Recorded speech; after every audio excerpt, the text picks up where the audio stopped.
week in gaming. Tony Hawk gets a new remake. Activision loves AI, apparently. Marvel 1943 gets a release window, plus so much more, because this is the Nerd Cave News, and I am one of your hosts, Zach Dykes, joined by my good friend and co-host, Derek Daniel. Derek, how's it going, my man? Man, it's going fantastic. Sorry we had to cancel the show last week. Your boy was covering for his manager's vacation, had to work 50 hours last week. So I needed a break. So I told Zach the night before, I'm like, hey, man, I hate to do this, but we're going to have to do this because I was whooped after that. And I knew it wasn't going to get any better on Thursday. But I'm well rested, back in the grind, ready to do this, glad to be back. So Derek is saying Nerd Cave News is a grind. I don't know what y'all feel about that, y'all. You know what I mean? Y'all let us know down in the chat. Do you think Nerd Cave News is a grind? Putting up with you every week is a grind, that's for sure. Sometimes you've got to train, Derek. You got to level up. You know what I mean? Solo sometimes. Sometimes you got to, leave the wife and kids. Some would say you're a bad father. Oh, You just have to go beyond the journey's end sometimes. Yeah, and it's like, if it didn't level up, everybody be dead. Yeah. You know what I mean? I just had to go slay some demons. Exactly. Exactly. Bunch of anime references, guys, if you didn't get it. Yeah, and just so everybody knows, we have an episode of Eat Sleep Anime that will be at the end of this month. Looking forward to it. First of the year. Yeah. So we'll be putting out the date of that very soon. We got to nail it down, both Derek and I. I know we have talked about it, but I just want to confirm it before we do. But I'm excited because right now we're watching Free Run. Yeah. And guys, it's an amazing show. You can watch it on Netflix, watch it on Crunchyroll, and you can also join us over on Fable, where we have a Fable Club, and we're talking about it every episode. We're jumping in there, chatting about Free Run. And guys, I thought this was going to be a very slow show. I thought it was going to be, something like that. It has defied all expectations. Let's just say that. Say that. I mean, I thought it was going to be slow too, and then like this is why we do the show on Thursdays, guys, because last minute something comes in and just is like, all right, cool. We've got some substance to the episode. We're not just going to phone it in, like how Peter Dinklage did in Destiny 1. Oh, Dinklebot. Guys, welcome to the stream. We got Juice World over there. We're doing well tonight. Hope you're doing well as well. Monkey Man also welcome into the stream. Guys, hope you're doing well. I'm talking about Goku. Yeah. I'm talking about Goku. All right. I'm talking about Goku over here. That's always the joke, that he's a horrible father, but if he didn't do it, you know what I mean? Like, just imagine how it would went. He didn't level up. He'd be like Gohan, who couldn't stop anybody in Super. Exactly. Until he got back to training. Yeah. Derek, we're going to jump into our first segment of the night, and that, of course, is What You Playing. Derek, have you been able to, jump on any games? You've been playing any Avowed or anything? Didn't get a chance to play Avowed. I did jump in shortly before I jumped on here, and tried, because Astrobot, we talked about it a few weeks ago, got some new DLC levels. Wanted to jump in and check those out. These, I think, they're different from the time levels. Obviously, they have leaderboards and whatnot, I think, with this as well. But this one is more of the extra levels that you see, like the sacred symbols levels in around the other worlds. But they're focused on one assist mechanic, the time stoppage, the dog jet backpack. They're focused on using that throughout the level, but it's almost like a mastery level where it's like, hey, this is not just gonna because you get it from the jump. And of course, if you die, you start all the way back to the beginning. That's why I say it's more like the sacred symbols levels. But it's also like, hey, we're gonna throw a bunch of stuff at you. Like if you know how to use this, we're not just gonna ease you into it. We're gonna make you use it from the jump. And that first one is the time slowdown. and it doesn't let you breathe for like a second because it'll slow down. Like you can get a breathe on like a middle platform, and then when you jump on it, like you just got to be quick with it. Dog jet backpack, yeah, they don't give you time. Like the first thing up is like you jump on a mid platform, and then like the two like bell enemies that jump down, create Yeah. shockwave. It throws you right in. Then you have to dodge some like what is it? Dodge some obstacle to get up there, and then right away it's like already throwing stuff at you that you just have to use the backpack on. I'm like, okay, this is not for the faint of heart. This is Yeah. for people who need to master this, like who are already proficient with this tool. Yeah, that have got all the collectibles, did all the levels, all the sacred symbol levels, all of that, and just want more of a challenge. Right. Because even like the little mascot, or like the little, because when a new world opens up, they have like a mascot hovering over it. It's just pretty much like a skull and crossbones type thing. I'm like, oh, that's very telling about how this is gonna go. And each of them, like I know they've only got 4 out of the 5 new levels. The last one drops next week, I believe. Okay. So the one is like the time stoppage, the dog backpack or the dog jetpack, the rooster jetpack, which goes vertical, and then the monkey with the symbols. Like that one, it's weird. Like you hit it and it like does like say it controls like objects. So like say you had like your jumping platforms and it has a hover platform with needles. You make the monkey clap the symbols and it flips it to where it's safe. But it might flip the platform you're on to be unsafe, so you gotta be quick with it. Gotcha, because I don't think I've gotten to that power up yet, so that's why I was very quizzical on that. It wasn't. I mean, I don't know. Later on in the game, I think. Yeah, it's later on. They don't really give you like the power up is not one of the more well used ones in that. Yeah, one. I think the favorite power up that you get in the whole game is the time one, just because the level that it was used in the earlier game was so creative and interesting with the casino level. The mouse one I feel like was pretty cool as well, but I don't feel like they utilized it a ton because there was only like one level that I remember. Maybe they brought it back later on, but it wasn't a lot. Yeah. So from last week, I tried out Mecha Break, which we've seen at different conferences and everything. They've had an open beta, and it's actually pretty fun. If it is free to play, I don't know if it's going to be free to play, then it's something that I'll play more of. But if it's something where I've got to put money into it to just like get access to it, I'm not going to. But the gameplay, like you have different types of bots, mechs that you can use. You've got like kind of your all arounder.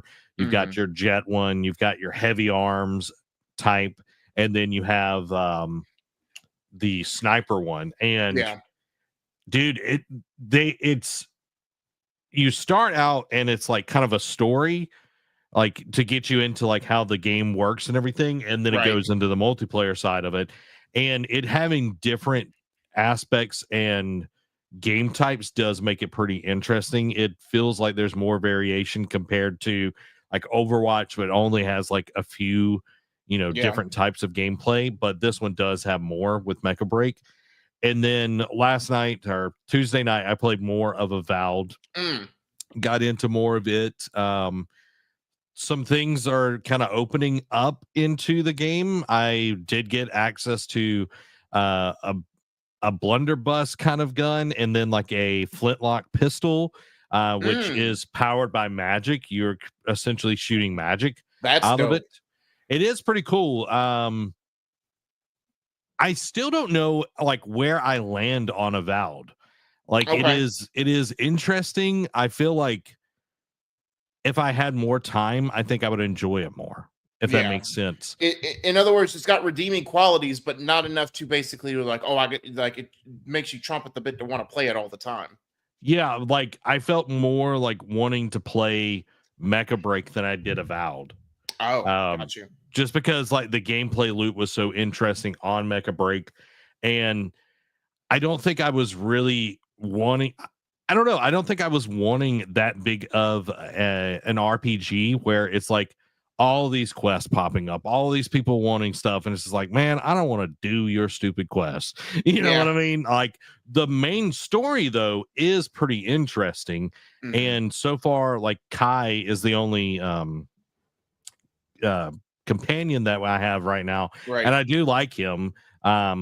So I am going to play a little bit more of it, but I don't think I'm going to go super far into it because a friend at work is letting me borrow Mario and Luigi Brothership. Ooh. So I definitely want to check that out because I've never played one of the Mario and Luigi ones. But there's another game he let me borrow, which I'm going to be playing, and that is Legend of Zelda Echoes of Wisdom, which I really have wanted to. So that's awesome. Gonna give your Switch some love. Gonna dust that thing off. You got to give it a little bit of love every now and then. You know what I mean? Yeah. I mean, you're giving your PlayStation and Xbox love, and your Switch is like, please play me. Yeah, exactly. So, I'm looking forward to jumping into that. I have enjoyed Avowed, but I think I'm just kind of like, all right, I want to see what's like really like scratches the itch, because right now that's not really scratching the itch. And March we get Split Fiction, which I'm really interested in getting. Yeah, I think it drops today. Really? Yeah, I think it drops today. I could be wrong. Let's see. Split Fiction. We're looking it up. Yeah.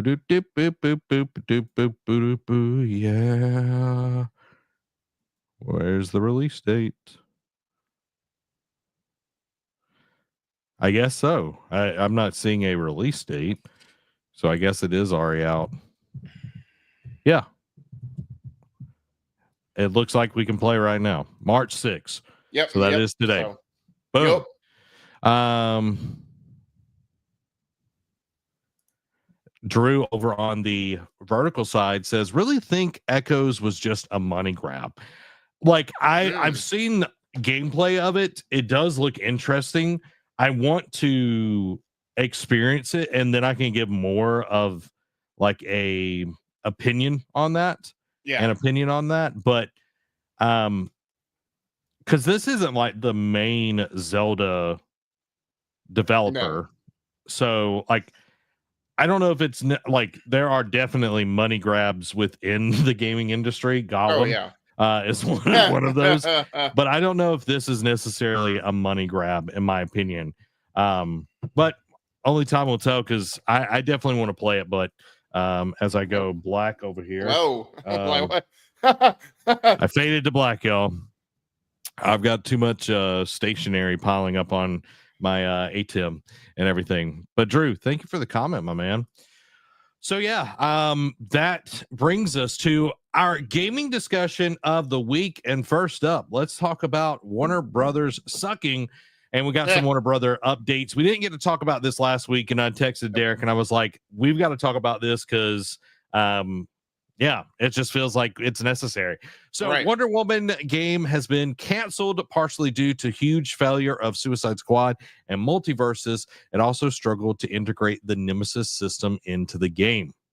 So WB Games' string of flops, including Suicide Squad and Multiverses, played a major role in the cancellation of Monolith Productions' Wonder Woman game, according to Jason Schreier at Bloomberg.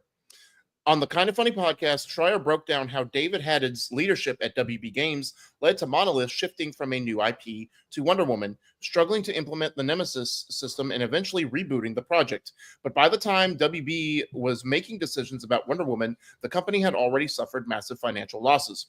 In 2023 was brutal for WB Games, as Suicide Squad alone cost them $200 million in write-offs, while Multiverses and Quidditch Champions added another $100 million in losses. It was too late to turn things around, and Wonder Woman was ultimately scrapped.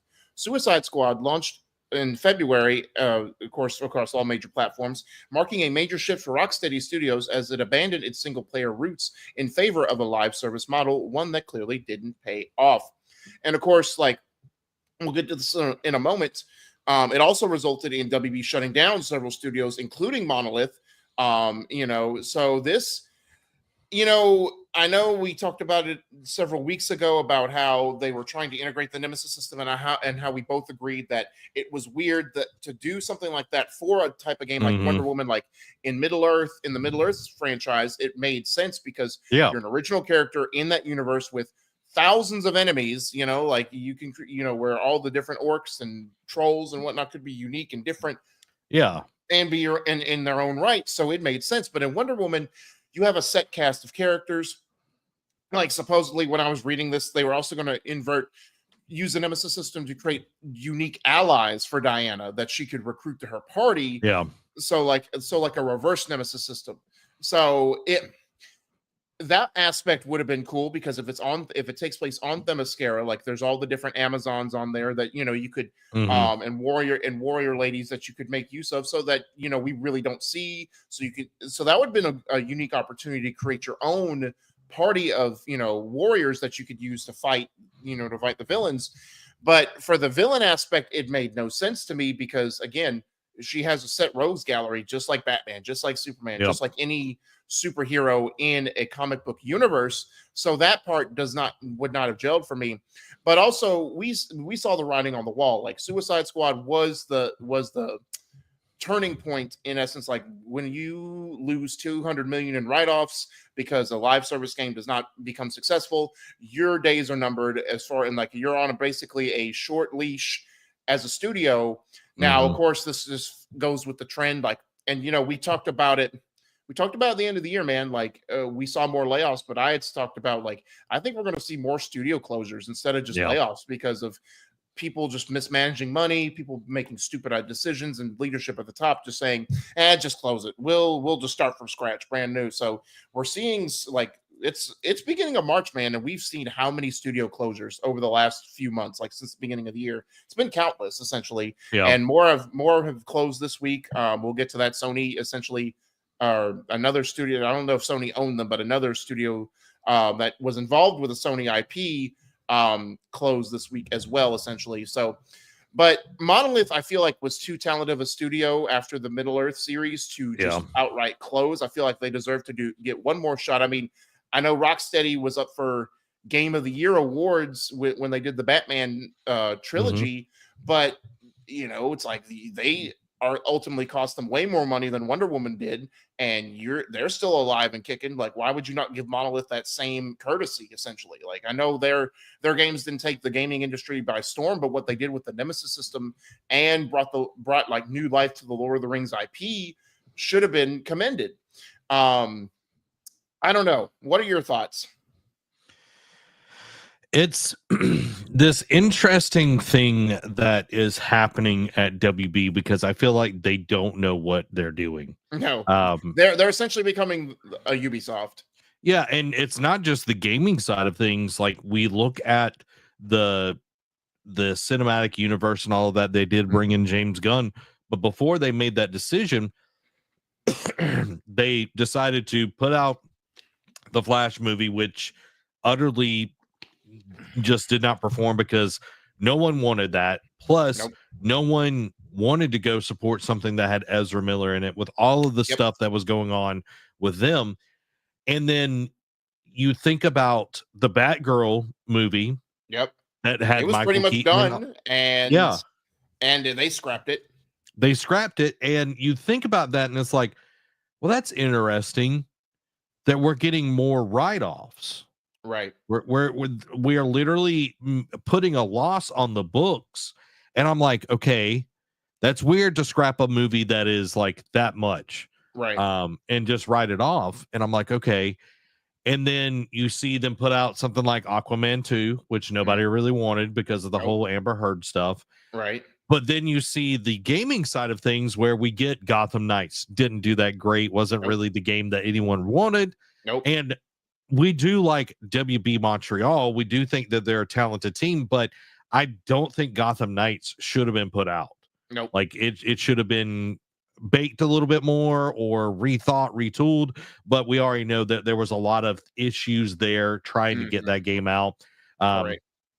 And then, like, Warner Brothers wanting to just tie things to strong IPs or put things out based off of movies. And it's like, oh, well, the Flash movie did poorly, so we can't make a Flash game. And it's like, that's not how this works. No. Like, you look over on the other side, Marvel, and yeah, they've had some bad games. You know, think of like the Marvel live service game. I can't remember what it was called. Avengers. Avengers, yeah.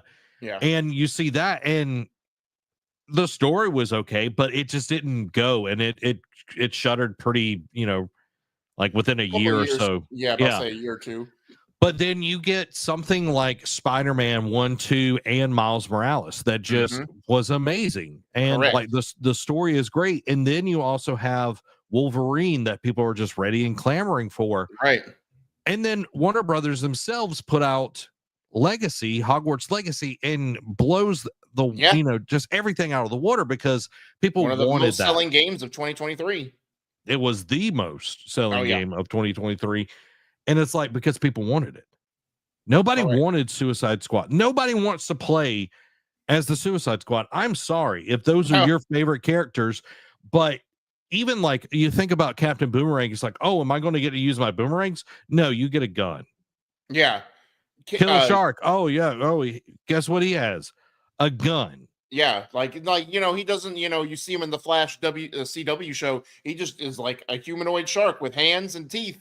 Nope, you're going to get a gun and hook claws, which the hook claws I'm okay with, but guns is like, nah. Like Deadshot makes sense. Harley Quinn, nah, you get guns too. Yeah, it's just stupid stuff like that. And when I look at this, I'm like, is WB trying to get more losses on the book for some reason, like for tax write-offs or whatever?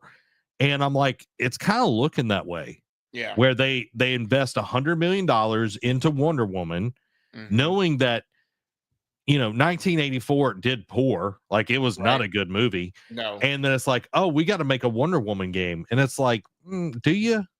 No. Do you? No, you don't, because it's not going to sell well. People want to play as Batman. They want to play as Superman. I know that Wonder Woman is part of the Trinity, but never in my life was I like, man, I really want to play like a Arkham style Wonder Woman game, because Wonder Woman never really had that amazing of stories standalone. Right. She always had cool parts with the Justice League or something like that. Why didn't we get a Justice League game instead of the reverse weird bizarro world that we live in, and we got a Suicide Squad version of it? Oh, we had a Justice League game, but you were trying to kill them. Yeah, and it's just stupid stuff like that. And then you look at Player First Games, which they made multiverses, and there was just a lot of missteps by not even necessarily the developers. It was Warner Brothers. It was like, oh, well, it's not doing as well as we want, so we're going to pull it, and then we're going to relaunch it. And it's like, no, you can't put the genie back in the bottle. No. And for them to have any kind of success when they did relaunch multiverses, it's kind of surprising.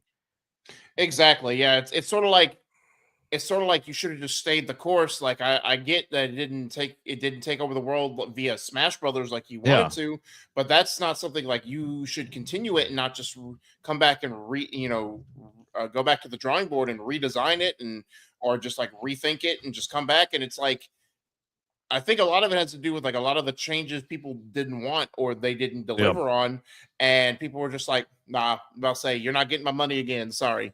Yeah. Well, and it felt like more of season passes were the issue, that there wasn't a lot of, because it's live service, there wasn't a lot to go on that. So it's like, oh, we got to pull the game to focus on that. And it's like, how about you just put it out there and let people just play it? Because people wanted to play it. It was like, all right, well, I guess the game's going away. And then we're like, okay, it's never going to come back. And then it finally did. But Player First literally got bought last year. Can you imagine how it feels to like, oh man, we got bought by WB. We are like, oh my God, that must have been a huge moment. And then all of these issues started happening with the game, which again was out of their control. And then it's like, well, we're shutting down your game and we're shutting down your studio. It's like, what? It's like, because again, like when you get bought, you're thinking, all right, I'm set for life now. Essentially, like I can put food on. Don't have to worry about putting food on the table. Don't have to worry about how to pay rent. And now all of a sudden, it's like back to square one. Now you're on Indeed trying to search for a job. I'm trying to see how much did they get paid. Okay. I'm seeing how much they actually got paid for. No.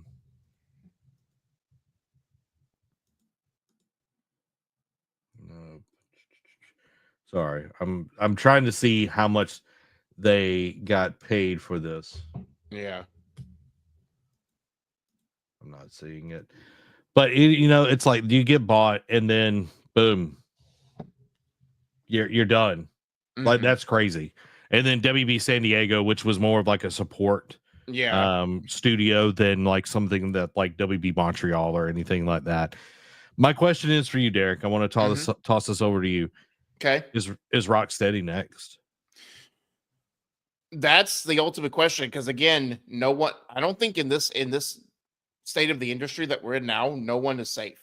So again, like one of the Marvel properties that you didn't bring up that's recent success is Marvel Rivals.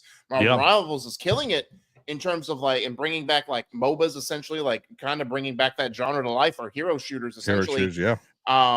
And they suffered layoffs. They lost the director. So it's like no one is safe, even if you're doing well. Like you're still in fear of downsizing.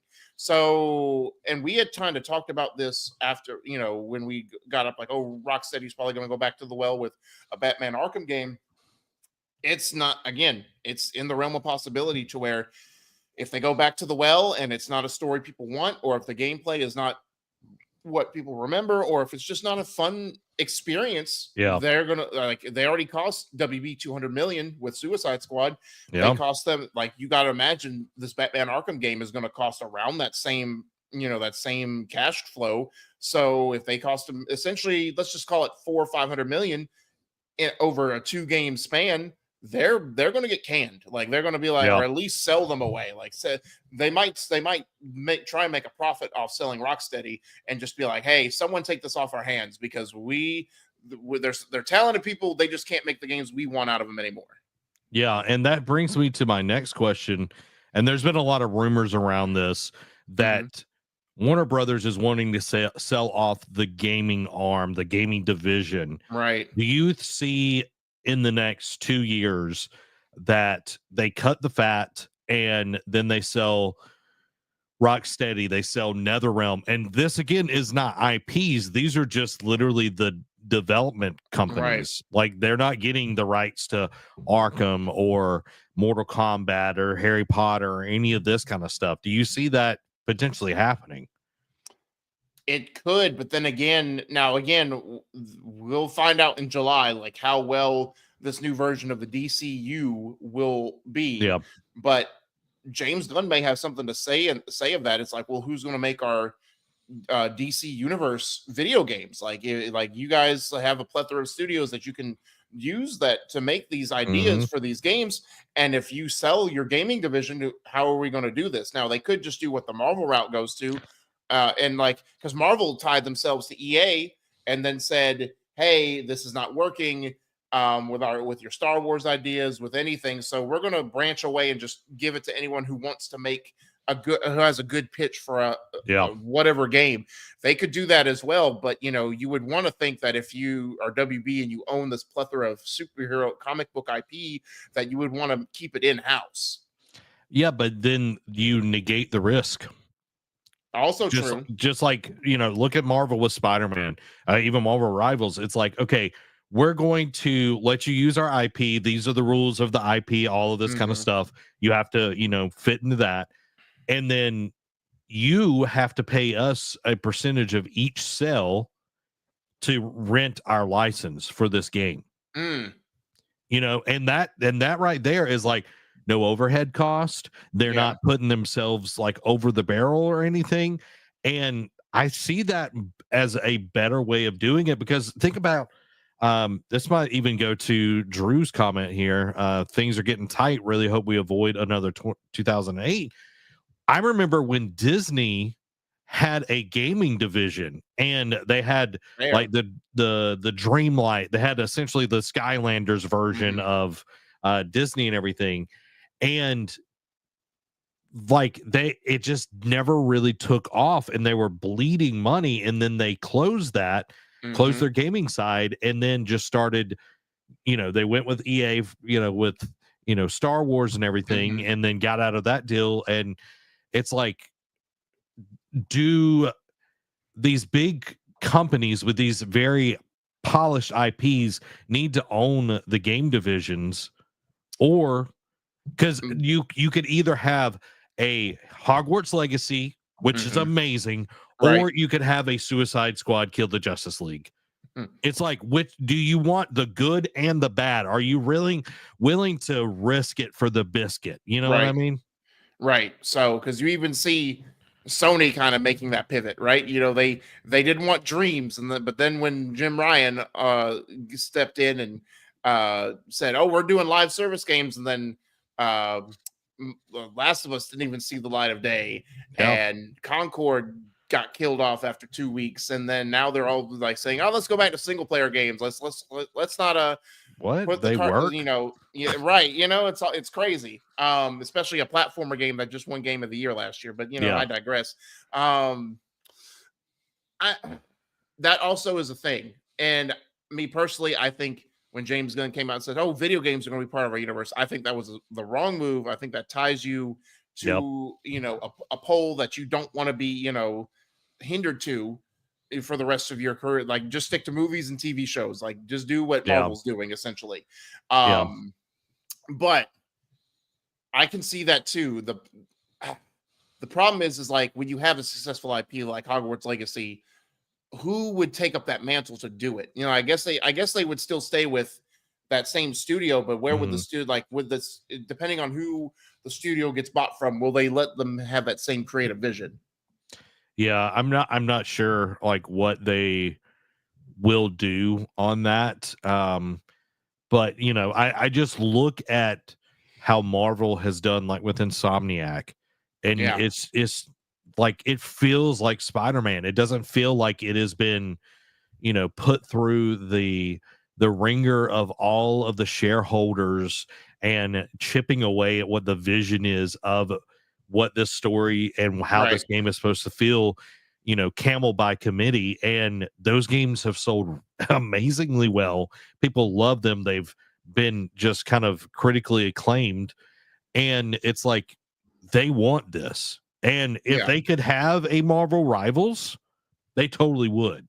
You Sure. know, they totally would. And it would be interesting. I don't think they need to do it anytime soon, because it's going to just be like, oh, yeah, we're just copying, you're the Walmart version of, Marvel Rivals or Right. whatever, the Dollar The General great version. value, but yeah, the Yeah. great value version.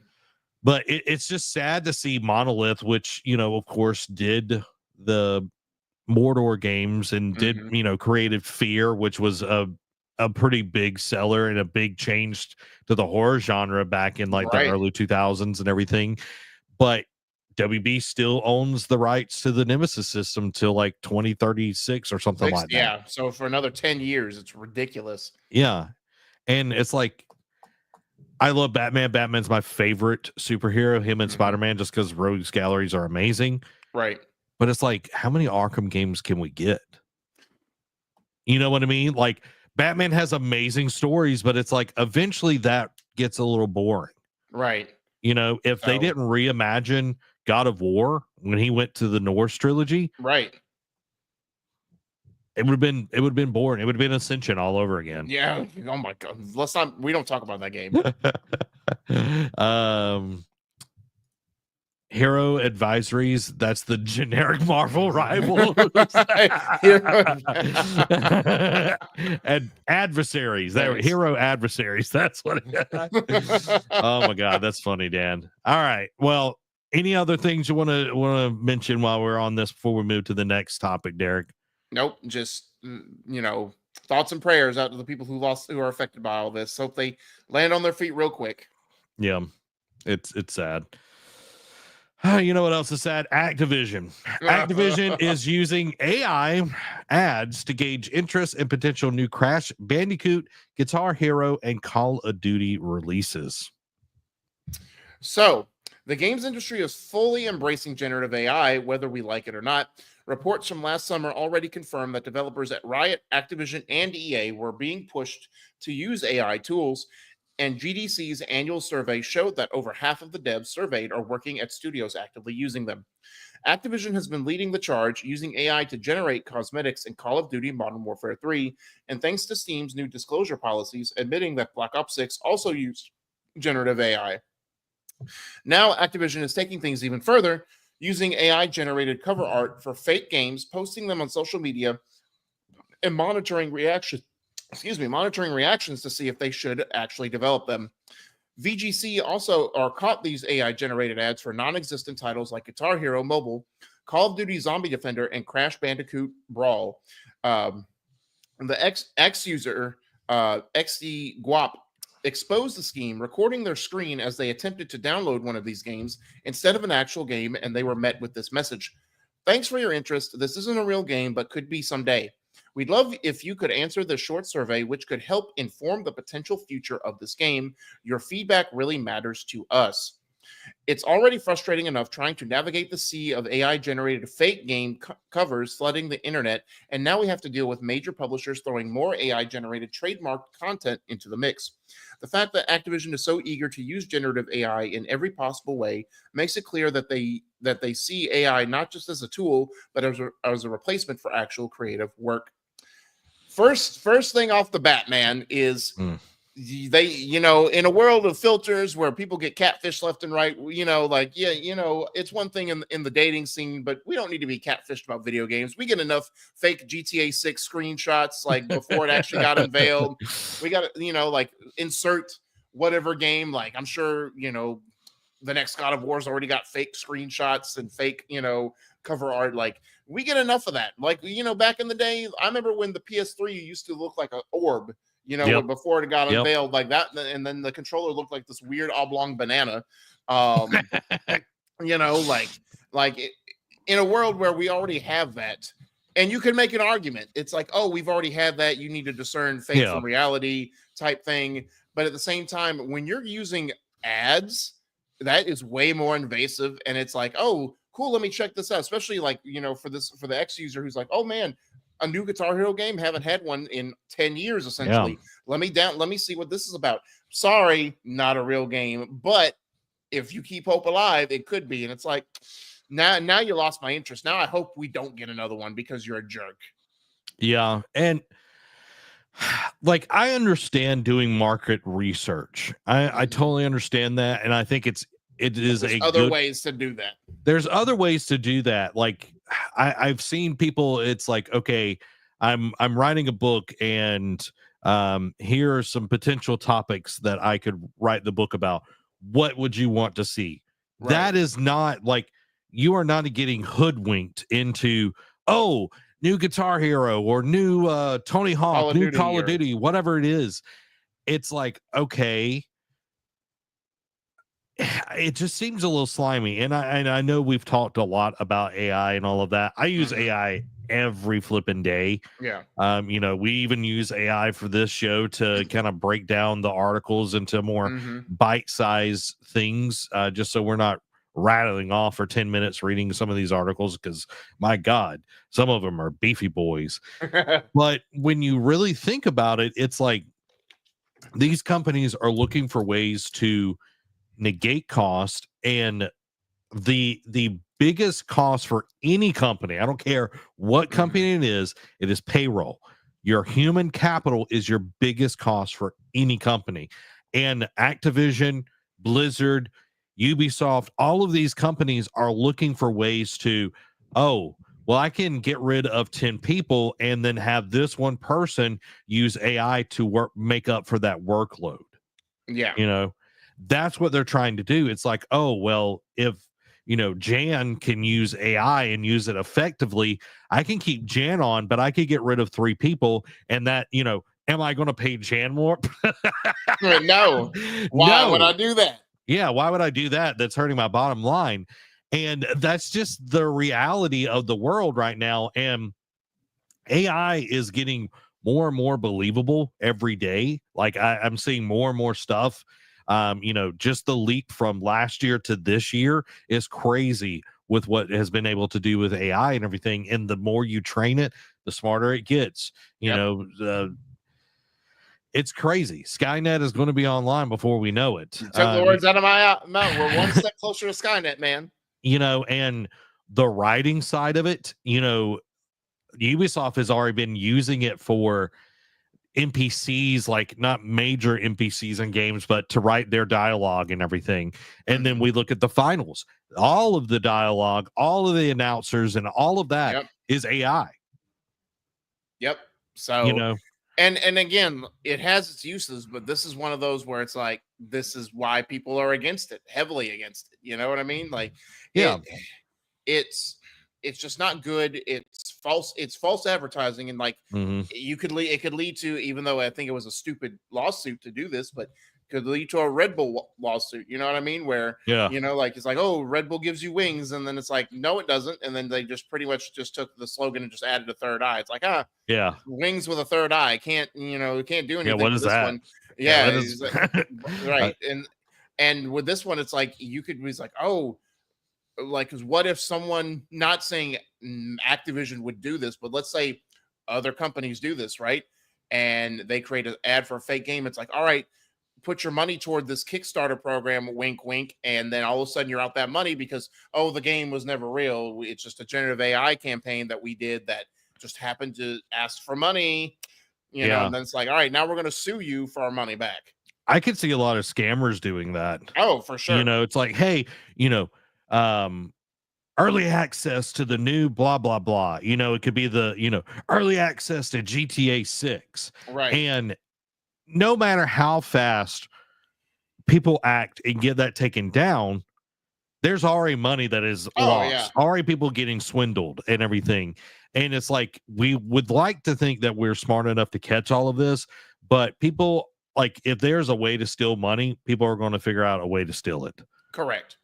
And this all comes back to these companies want to make more money with putting out less of a good product, of taking care of their employees. The culture is trash, and all they are thinking about is they're thinking about gamers as wells. Yeah. Yep. They don't care about us, and that's why I haven't bought a Call of Duty in a very, very long time. Facts. So very, very long time. Guys, we hope but don't worry, Bobby Kotick's gone, so the main problem is gone. Yeah. Just brought somebody else in there. You know what I mean? Fix it, Phil. Fix it. Right. Guys, we hope that you are enjoying this episode of the Nerd Cave News. Make sure to subscribe to us on podcast services around the globe, whichever you like to watch us on, listen to us on. Go and support us over there. We're also here on YouTube. Of course, you're watching here on YouTube, but we do have a podcast version of it. So if you want to listen to it, you can also do that or watch it on the YouTube Music app, which, funny enough, YouTube is the largest podcast platform in the world now. Wow. That's crazy. Yeah. So, guys, gals, y'all go support us. Make sure you hit the subscribe button, hit the like button, because we do this show each and every week, and we try to bring the best content that we possibly can to you here live and loaded.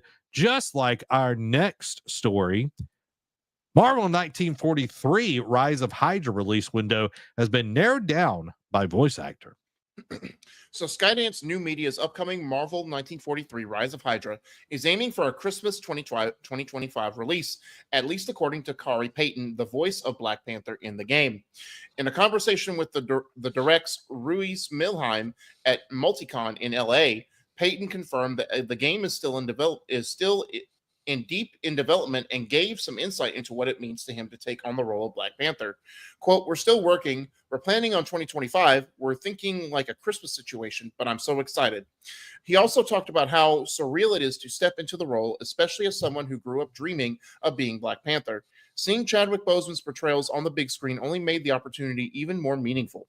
And of course, it's coming to the major platforms. And they did say 2025 as the release window, but a Christmas release, but you got to expect like maybe a holiday release. Like, it could do the Indiana Jones, the Far Cry 3 thing where it releases early December, on platforms. It will miss the Game Awards window, but you got to imagine like maybe it'll do like a November release date for this game. I think that's going to be more of a realistic expectation because Christmas release is always like the end of the year, like a placeholder date to say, hey, we're coming out this year. We just don't know exactly when. Yeah, and if they're still deep in development, it is March. It is conceivably realistic, depending on where they're at in the process of development and everything, that it could come out this year. Not having seen anything other than the deep dive that happened last year, just kind of showing the Unreal Engine tech and everything, which was absolutely amazing looking. For sure. We haven't really got much of this game in a long time, so if we see something at Summer Games Fest, that's going to make me more like, okay, this is going to happen this year. But if we don't see anything during the summer, it's 2026. Yeah, it's going to, and again, we have 3 months because what we didn't talk about like last week is Fable got delayed to 2026 now, and we thought with Avowed coming out, with supposedly Outer Worlds 2 coming out this year and Fable, like it was going to be a stacked year for RPGs, but it's like how would they feasibly do all of that? And they already took some pressure off by delaying Fable to next year. So again, like you said, Summer Game Fest will be the telltale sign of if this game comes out this year or not. And again, it's 3 months until Summer Game Fest kicks off. A lot could happen between now and then. Like it could get delayed, like it could release that. And then it's all of a sudden, it's like they come to Kari Payton. It's like, hey, man, we actually aren't going to hit this. Like, realistically, so we're gonna have to push it back, so sorry. Or at Summer Game Fest they could announce like, hey, development's taking longer than we expect, we want to make a polished game for you, we're going to launch Q1 of 26. You know what I mean? So they still, even if it's showed off at Summer Game Fest, they still could delay it. Yeah, they totally could. And it's kind of like Tony Todd, may he rest in peace, which is still kind of crazy to think about. When he was like, oh yeah, Spider-Man 2 is coming out this year, and I'm pretty sure it didn't. No. And it's like, just because you're an actor in the game doesn't mean that all the workings behind it. Yeah, because what you've done was done way before all of the like mocap and voice lines and all that is done way before all the programming. Like a lot of it's done simultaneous, but you're going to wrap way before the other side wraps and a game goes gold. So it's like, yeah, you're like, oh, I'm done with it. Doesn't mean the developers are done with it. Doesn't mean the level design, doesn't mean the art directors are, you know what I mean? So yeah, and there's always bugs. There's always stuff to figure out in a game and all of that. But do I want it to come out in 2025? Oh yeah, I definitely do. I want something, if we got Ghost of Yote and then this game, like, because it's Amy Hennig written, so I mean we need something. And then again, if we got an Outer Worlds 2, which I know you enjoyed the first game. Yeah. So and then I don't even know how that's going to be possible with Obsidian doing Avowed and then having that come out this year too. It's like they're literally training workers. Formed a second team to do this. Yeah, or they opened a portal and have demons in there working with them. It's entirely possible because I mean they're trying to be like the Insomniac of Xbox, just pump out games. I'm looking forward to this. What we have seen, like I said, does look really cool, but only time will tell. But we know something that actually is coming out, Derek. We got a little look at this one. Tony Hawk's Pro Skater 3 and 4 has been announced with a trailer. Derek, do you want to watch the trailer first or do you want to hit the info first? Let's watch the trailer first. All right, here we go.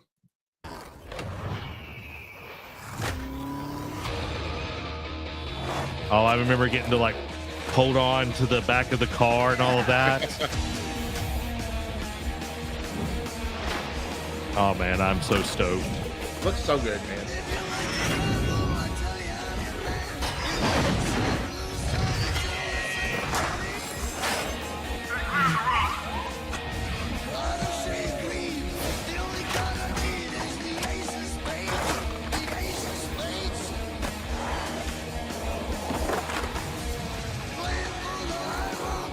Oh, that's insane. Oh my gosh. The legendary Park soundtrack. Gators. Let's go.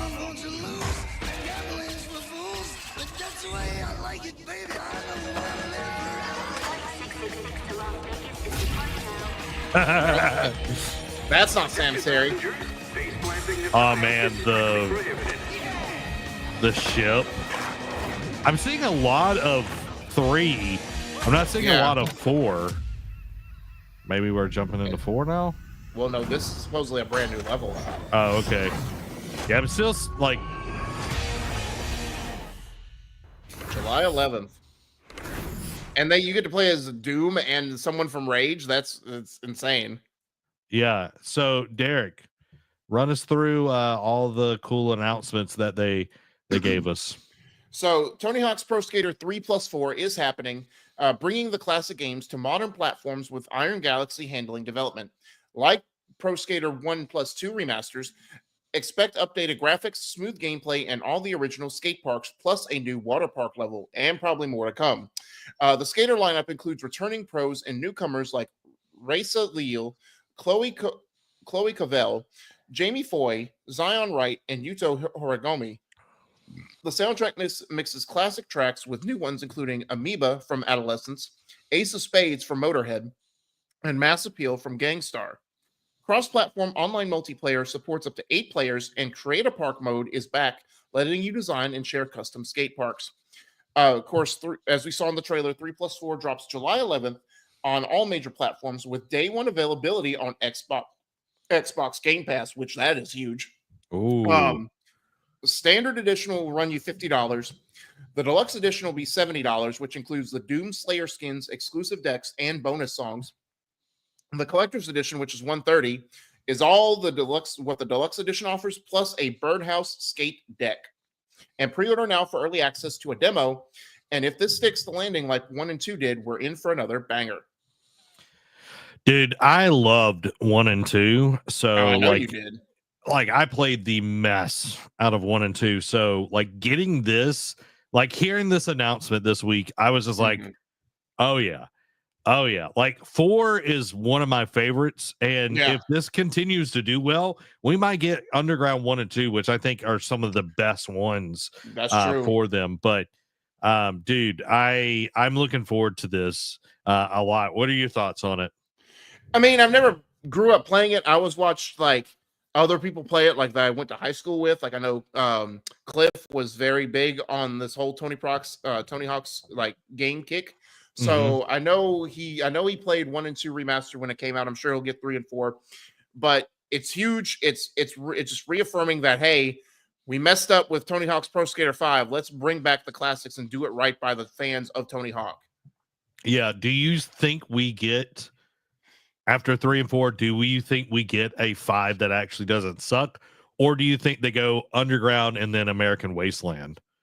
I think that the latter is more likely. I think they'll do Underground and American Wasteland. I think they'll do the greats. I think it's sort of like, you know, how Gears Judgments, you know, like how that's not been included in either the Gears remasters and the supposed Gears collection coming out later this year.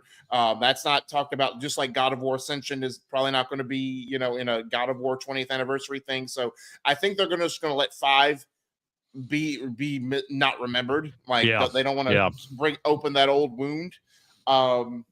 If anything, I think they redo 5. Like they could just throw 5 remix or whatever, you know, whatever they do. So but I think going back to the well and reviving these old games, if anything, they might do like a tagline, like Tony Hawk. Like if they do a brand new original Tony Hawk game, I think they're not going to number it. I think they're just going to do Tony Hawk : whatever. Yeah. Dude, I am super excited about it because, like I said, Tony Hawk has been like, I remember playing 1 and 2 or 1 like on a demo disc back in the day, and then getting the game and just playing a ton of it. And I never played 2 or 3 originally. Because I literally went from 1 to 4, and then I played Underground 1 and 2, and then I don't think I touched American Wasteland. And then there was the one that they sold with the board, like you would have to like ride the board. You remember that? I remember that because it was a thing at GameStop. Tony Hawk Ride was what it was called, because we would sell it at GameStop We eventually we had so many copies it was sold for like cheap, like 99 cents, but we never sold. I think we had the boards when I first worked there, but after we had the boards, people were like, "Where do we find them?" Like, go to pawn shops because we don't sell them Yeah. anymore.